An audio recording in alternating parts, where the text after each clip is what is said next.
ఈరోజు ఒక ప్రత్యేకమైన ఆలయం గురించి తెలుసుకోబోతున్నాం. ఇది తిరుపతిలోనే ఉంది. కపిల తీర్థానికి అతి సమీపంలో ఉంది. ఈ ఆలయం ఎక్కడుందంటే జీవకోనలో ఉంది. ఇక్కడ శివుడు జీవలింగేశ్వరుడుగా కొలువై ఉన్నాడు. ఇక్కడ ప్రత్యేకత ఏంటంటే స్వర్ణవర్ణం అంటే బంగారు రంగు గల సర్పం వచ్చి, అది కూడా గ్రహణ సమయంలో వచ్చి ఆ ఆదిదేవుని దర్శించుకొని వెళ్తుందంట. ఆ ఆదిదేవుడు ఇక్కడ ప్రాణస్వరూపుడై జీవలింగ స్వరూపుడై కొలువై ఉన్నాడు. ఈ క్షేత్రం ఎక్కడుందంటే తిరుపతి కపిల తీర్థం దగ్గర కొలువై ఉన్న కపిలేశ్వరుడు ఉన్నాడు కదా, ఆ శేషాచలం కొండల దిగువన ఆ కపిల తీర్థం నుంచి తూర్పున 2 కిలోమీటర్ల దూరంలో అదే శేషాచలం కొండల క్రింద కొలువై ఉన్నాడు జీవలింగేశ్వరుడు. ఇక్కడ ప్రతి గ్రహణానికి బంగారు రంగులో మెరిసిపోతూ ఉండే సర్పం స్వామివారిని దర్శించుకుని వెళ్తుంది. మనకి స్వామి దగ్గర పూజ చేసే అర్చకులు ఉన్నారు కదా, వీళ్ళు ప్రత్యక్షంగా చూసిన సన్నివేశం అంట ఇది. ప్రతి గ్రహణానికి సర్పం వచ్చి స్వామివారిని దర్శించుకొని వెళ్తుందంట. వీళ్ళు ఏం చేస్తారంటే ఈ గ్రహణ సమయంలో తలుపులు తెరిచి ఆ సర్పం కోసం వేచి చూస్తూ ఉంటారు. ఆ సమయంలోనే ఈ సర్పం స్వామివారి సన్నిధికి వచ్చి కొద్ది సమయం తర్వాత అక్కడ నుంచి వెళ్ళిపోతుందంట. ఈ విధంగా ప్రతి గ్రహణానికి కూడా జరుగుతూ ఉందంట. ఎందుకంటే ఈ సర్పం రూపంలో కూడా ఎవరైనా యోగులు లేకపోతే మహర్షులు వచ్చి స్వామివారిని ఆ సమయంలో దర్శించుకొని వెళ్తూ ఉంటారని ఇక్కడ అర్చకులు అయితే చెబుతూ ఉన్నారు. ఇకపోతే ఇక్కడ స్వామివారికి జీవలింగేశ్వరుడు అనే పేరు ఎలా వచ్చిందంటే, ఇక్కడ శివునిపై నిరంతరం జీవధార అయిన గంగాజలం సంవత్సరాల్లో 365 రోజులు నిరంతరాయంగా స్వామిని అభిషేకిస్తూ ఉంటుంది. అందుకే ఇక్కడ తండ్రిని గంగా పార్వతీ సమేత జీవలింగేశ్వరుడు అంటారు. ఇక్కడ జలం నిరంతరాయంగా వస్తూనే ఉంటుంది. ఎక్కడి నుంచి వస్తుందనేది తెలియదు. అక్కడ పెద్ద పెద్ద వృక్షాలు ఉంటాయి. ఈ కొండకి అడుగు భాగాన ఆ వృక్షాల వేర్లలో నుంచి నీళ్ళు అనేటివి నిరంతరాయంగా వస్తూనే ఉంటుంది. కొద్ది సంవత్సరాల ముందు ఈ కొండ క్రింద లోయలో ఉన్న ఈ లింగాన్ని పైకి తెచ్చి ఆలయాన్ని నిర్మించారు. ఇక్కడ స్వామివారు జీవలింగేశ్వరుడు మనకి గంగా పార్వతీ సమేతంగా మనకి ఇక్కడ దర్శనమిస్తారు.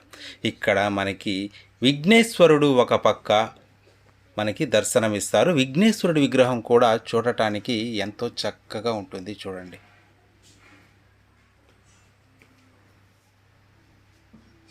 చూడటానికి స్వామి చాలా ముచ్చటగా ఉన్నాడు కదా.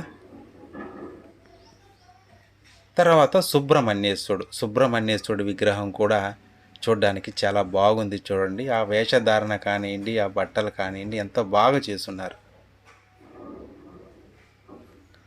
తర్వాత ఇంకా ఆలయ ప్రాంగణంలో మనకి చాలా అయితే మనకి చిన్న చిన్న ఉప ఆలయాలు అనేటివి ఉన్నాయి. గంగాదేవిని మనం చూడవచ్చు. గంగాదేవికి కూడా ఒక ఉప ఆలయాన్ని నిర్మించారు. అమ్మవారు కూడా చూడడానికి ఎంతో చక్కగా ఉన్నారు. ఇక్కడ ఈ వేర్ల నుంచే నిరంతరము ఈ నీరు అనేటివి వస్తూ ఉంటుంది. ఈ వేర్ల కిందనే మనకి స్వామివారు ఒక లోయలో లభ్యమయ్యారు. ఈ వేర్ల ద్వారానే ఈ నీరు అనేది నిరంతరం వస్తూనే ఉంటుంది. చాలామంది ఈ నీటినే తీసుకెళ్ళి కూడా ఇళ్లల్లో వాడుకుంటూ ఉంటారు తాగడానికి. ప్రకృతి సిద్ధంగా వచ్చిన నీరు కాబట్టి మన ఆరోగ్యానికి కూడా ఎంతో మంచిది.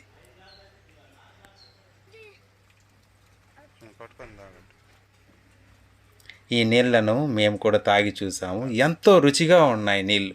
మనం మినరల్ వాటర్ తాగుతాం కదా, ఆ విధంగా దానికన్నా కూడా ఇవి ఇంకొక కొత్త రుచితో మనకి ఉంటాయి. చాలా బాగున్నాయి నీళ్ళు అయితే, తాగడానికి చాలా బాగున్నాయి. ఇక్కడ ఆలయానికి కావాల్సిన అవసరాలన్నిటికీ కూడా ఈ నీటినే వాడుతారంట.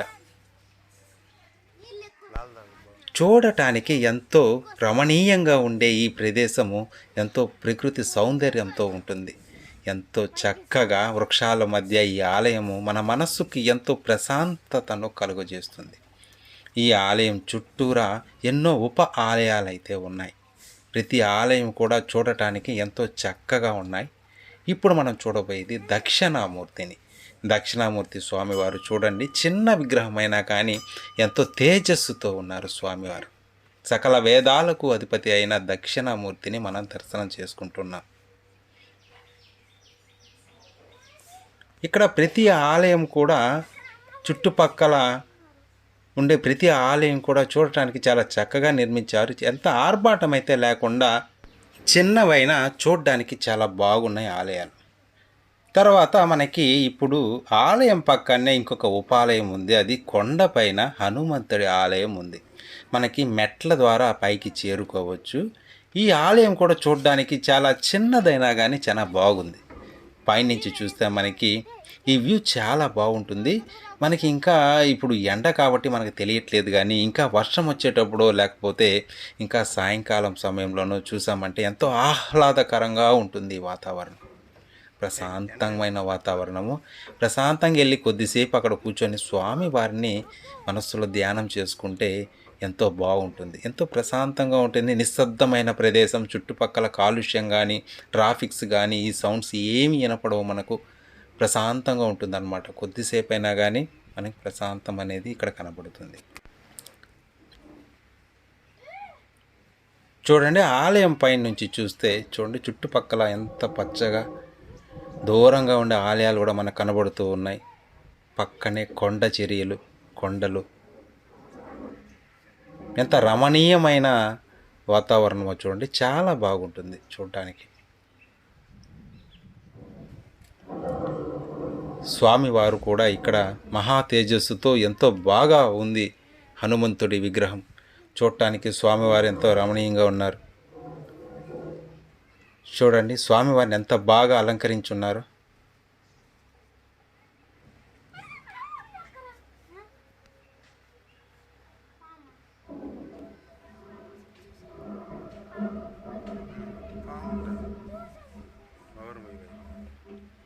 ఇక్కడ కూడా ఈ కొండపైన నిర్మించారు కాబట్టి పక్కన కూడా ఎంతో కొండ చర్యలు ఇవన్నీ ఉన్నాయి. ఇక్కడ కూడా కూర్చుంటే ఎంతో ప్రశాంతంగా ఉంటుంది. పక్కనే లోయలు ఉంటాయి. మనం వెళ్ళినప్పుడు జాగ్రత్తగా పిల్లల్ని తీసుకెళ్ళినప్పుడు జాగ్రత్తగా వాళ్ళని చూసుకోవాలి. ఎందుకంటే చుట్టుపక్కల ప్రహరీలు లాంటివి అటువంటివి ఏమీ లేవు. కాబట్టి మన పిల్లల్ని తీసుకెళ్ళినప్పుడు కాస్త జాగ్రత్తగా వాళ్ళని చూసుకోవాలి. మనకి శైవ క్షేత్రమైన లేకపోతే వైష్ణవ దేవాలయాలైనా ఏవైనా కానీ మనకి ప్రతి ఆలయంలోనూ మనకి హనుమంతుడు మనకి దర్శనమిస్తాడు. ఎందుకంటే వచ్చే భక్తులకి మానసిక ధైర్యాన్ని ఇవ్వడానికి, గుండె బలాన్ని ఇవ్వడానికి, ఏ కార్యాన్నైనా ధైర్యంగా చేసుకొని ముందుకు సాగడానికి ప్రతి ఆలయంలో కూడా మనకి హనుమంతుడు దర్శనమిస్తాడు. ప్రత్యేకమైన పర్వదినాల్లో మాత్రమే ఇక్కడికి భక్తులను ఎక్కువగా చూడవచ్చు మనం. మిగిలిన దినాలలో మనకి భక్తులు ఎక్కువగా మనకి కనబడరు. కాబట్టి మనం ప్రశాంతంగా స్వామివారిని దర్శించుకొని చుట్టుపక్కల ఉండే ఆలయాలన్నిటినీ కూడా మనం ప్రశాంతంగా దర్శనం చేసుకొని వెళ్ళవచ్చు. ఇంకా ఈ చూడండి, ఈ ఆలయం పక్కన కూడా మనం ప్రదక్షిణ చేసేటప్పుడు కూడా మనకి ఈ కొండ పక్కనే ఎంత ప్రశాంతంగా ఉందో చూడండి.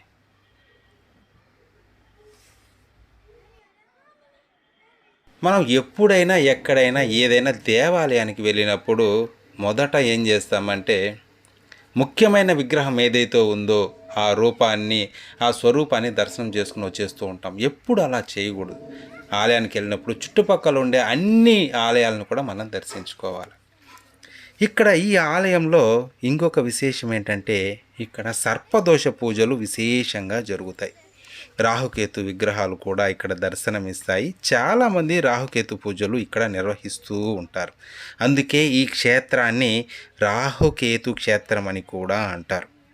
మనకి ఈ ప్రాంగణంలో అక్కగారులు కూడా మనకి కనబడతారు. అక్కగారుల స్వరూపాలు కూడా ఇక్కడ ఉన్నాయి. వాళ్ళని గ్రామ దేవతలను కూడా అంటారు కదా.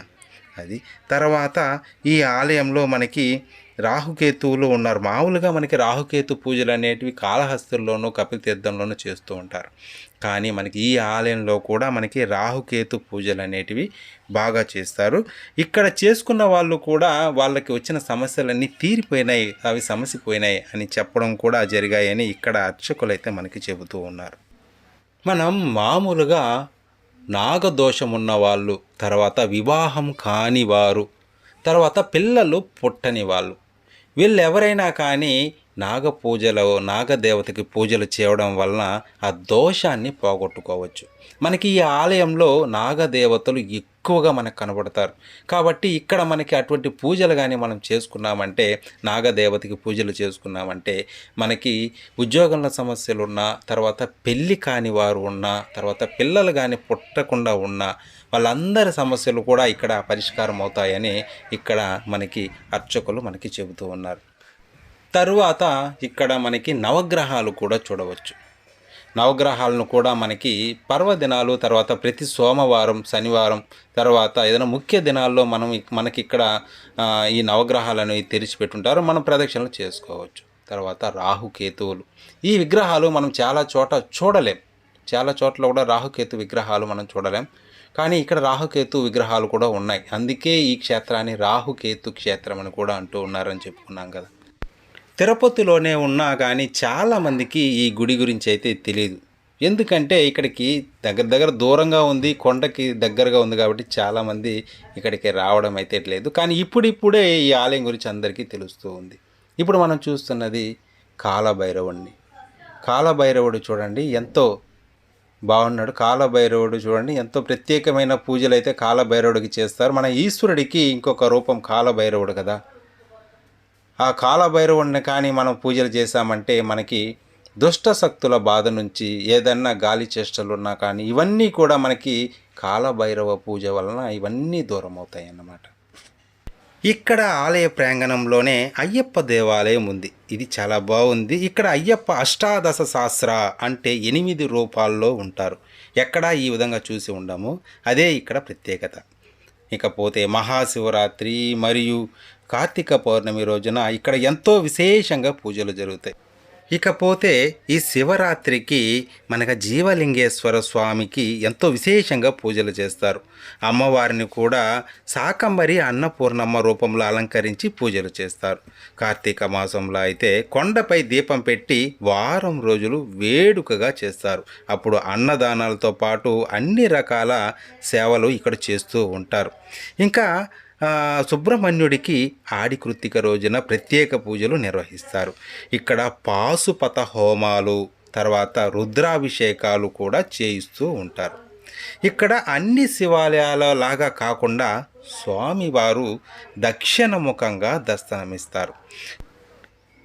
భక్తులు పర్వదినాల్లోనే కాకుండా ఇప్పుడు మామూలు రోజుల్లో కూడా స్వామివారిని దర్శించుకోవడానికి వస్తూనే ఉంటారు.